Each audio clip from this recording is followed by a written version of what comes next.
আগামী নির্বাচন বৈধ হবে না অবৈধ হবে, এখন বর্তমান যে ইউনূস তফসিল ঘোষণা দিছে নির্বাচনের জন্য, ভালো কথা। কিন্তু যে নির্বাচন করার জন্য তফসিল ঘোষণা দিচ্ছে, এই দেশে নির্বাচন হচ্ছে কার জন্য? একমাত্র এই দেশ স্বাধীন করে আনছে কে? বঙ্গবন্ধু শেখ মুজিবুর রহমান। তার আদর্শ কোথায়? তার ছবি কোথায় এই জায়গায়? সে কোথায় আছে? তার দল, তার দলের ছায়া তারা নির্বাচন দিলেই এই নির্বাচন অবৈধ হবে না বৈধতা হবে? এই নির্বাচন পুরো একটা বৈধ নির্বাচন হবে।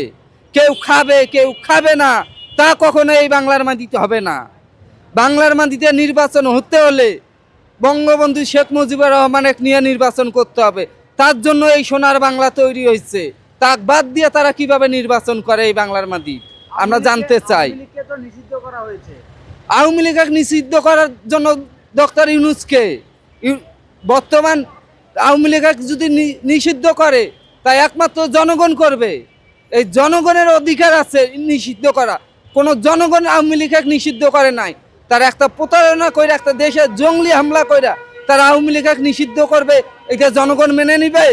জনগণের 5,000 জনগণকে আপনি জিজ্ঞাসা করেন, 599 জনগণ এখন পর্যন্ত আওয়ামী লীগ চায়। কেন চায়? আওয়ামী লীগের উপরে ভালোবাসা আছে বিধায় চায়।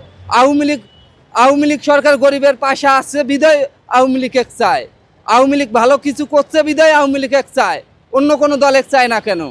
তারা জানে এরা একটা চোর, এরা একটা গুন্দাবাজ, এরা একটা ছিনতাইবাজ।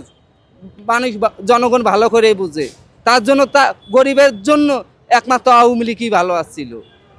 তাই আমরা জয় বাংলা জয় বঙ্গবন্ধু চাই। আমরা এই নির্বাচন করতে হলে দল নিয়ে নির্বাচন করতে হবে, তাইলে আমরা বৈধতা মনে করব।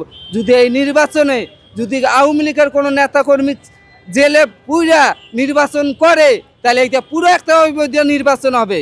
তাই আওয়ামী লীগের নেতাকর্মী সবগুলোকে ছেড়ে দিয়া আওয়ামী লীগের নির্বাচন করা দিতে হবে।